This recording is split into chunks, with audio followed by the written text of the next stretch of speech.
నమస్తే, నేను మీ మధు. ప్రభాస్ ని డైరెక్టర్ మారుతి తలదించుకునేలా చేశారా అంటే అవునని సమాధానాలు ఎక్కువగా వినిపిస్తున్నాయి. అయితే మారుతి డైరెక్షన్ నిజంగానే అంత ప్రభాస్ ని దిగజార్చేలా ఉన్నాయా అంటే మరి దాని గురించి ఈరోజు మనం తెలుసుకుందాం. ప్రస్తుతం మనతో పాటు ఉన్నారు senior journalist doctor Durga Vadlamani గారు. వారిని అడిగి మరిన్ని విషయాలను తెలుసుకుందాం. నమస్కారం మేడం. నిన్నటి నుంచి చూస్తున్నాం మారుతి గారిని అయితే చాలా ఘోరంగా తిట్టిపోస్తున్నారు ప్రభాస్ ఫ్యాన్స్. ప్రభాస్ అనేది తల దించుకునేలా మారుతి చేశారని చెప్తున్నారు. మరి నిజంగానే మూవీ స్లోగా నడిచిందంటారా, లేదంటే ఇందులో కూడా రాజకీయ ప్రమేయం ఏదైనా ఉందంటారా?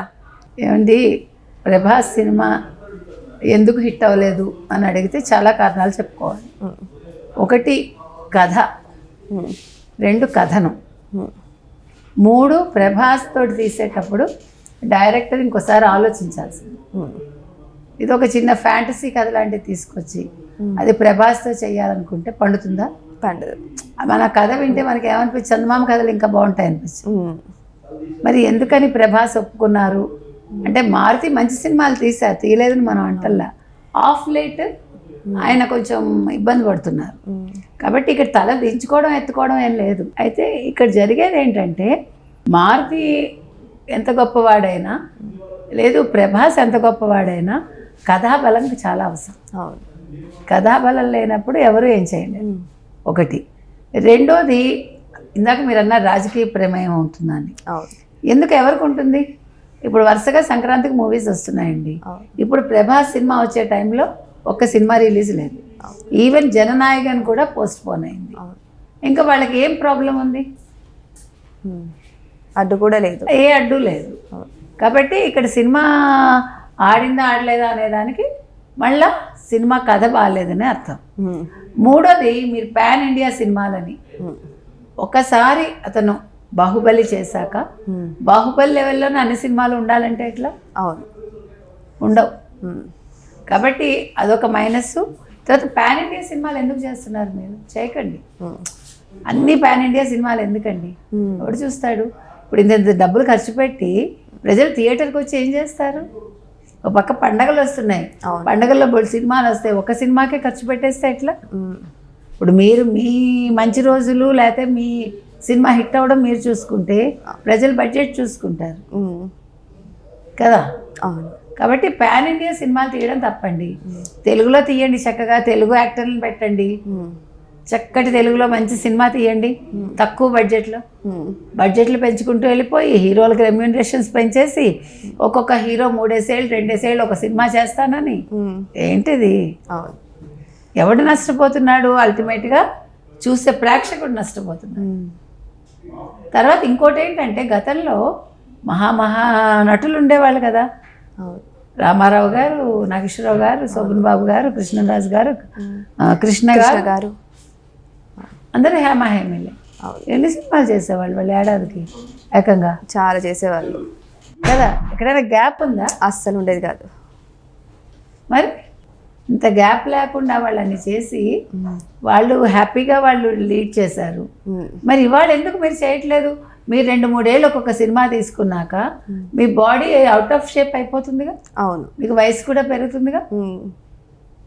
ఇప్పుడు మీరు ఇవాళ మొదలుపెట్టింది 3 ఏళ్ల తర్వాత అంటే మీరు మొత్తం మారిపోరు. ఎంత మీరు విఎఫ్ఎక్స్లు వాడినా, ఎంత నేను 6 ప్యాక్లు ఇవన్నీ అన్నా కూడా దీని ఇంపాక్ట్ తర్వాత మీ హెల్త్ మీదే చూపిస్తుంది. అవును. ఇప్పుడు ఎంత హీరో అయినా నిజ జీవితంలో అతను హీరో కాదు కదా, మామూలు మనిషి. అవును. అందుకని నేను అనేది ఏంటంటే అసలు నేను చూస్తున్నానండి జిమ్ములకి వెళ్తున్నారు అమ్మాయిలు కూడా, హీరోయిన్స్.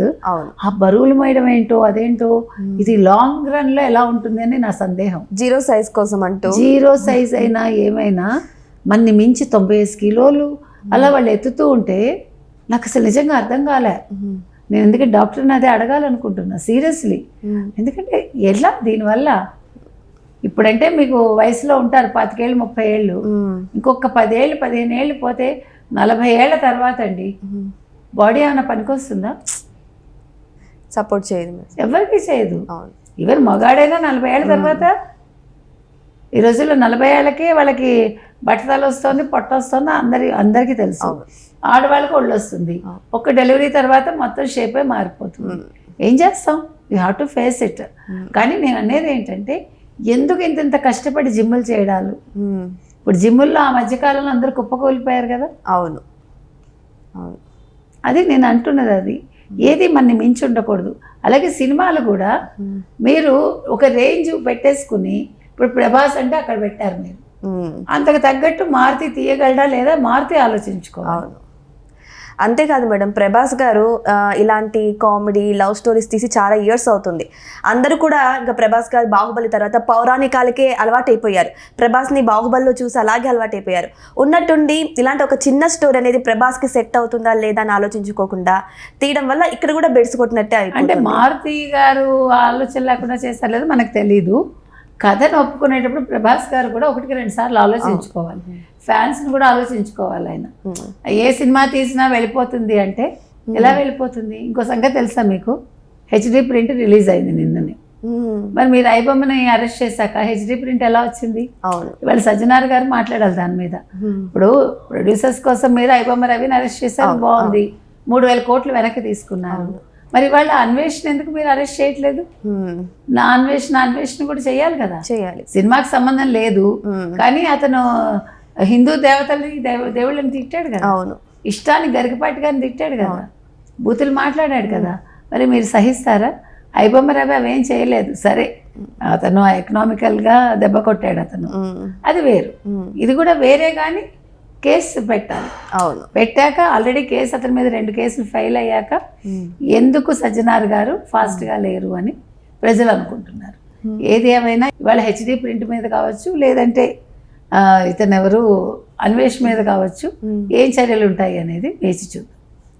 ఏదేమైనా సరే ప్రభాస్ గారిని పెట్టి ఇటువంటి చిన్న కథ తీయడం అనేది చాలా తప్పని, నిజంగా ప్రభాస్ గారికి ఆ కథ సూట్ అవుతుందా లేదా అని మారుతి గారు 1-2 సార్లు చెక్ చేసుకొని సినిమా తీసింటే బాగుండు అని చెప్పేసి అందరి అభిప్రాయం. సో ఏదేమైనా సరే సినిమా హిట్ అవ్వాలని కోరుకుందాం. Thank you so much. Thank you madam. Thank you.